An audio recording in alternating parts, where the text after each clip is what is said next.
Saya beli kebab ni tadi dekat pasar malam. Masya Allah. Kebab ni susah nak jumpa. Tapi kalau saya jumpa, confirm saya beli. Dia punya sedap kalau buat bincang. Maaf.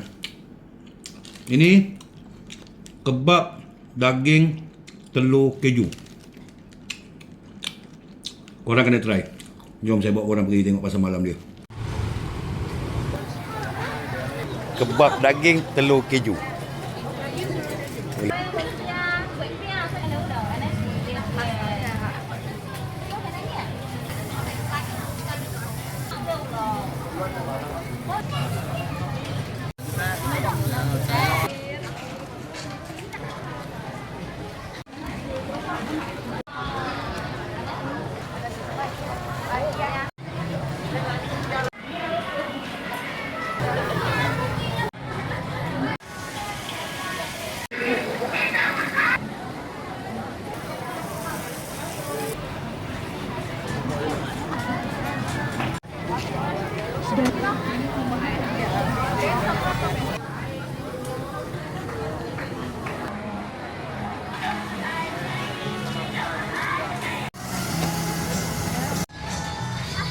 Korang kalau nak datang dekat pasar malam macam yang saya pergi ni, korang datang je. Memang meriah gila.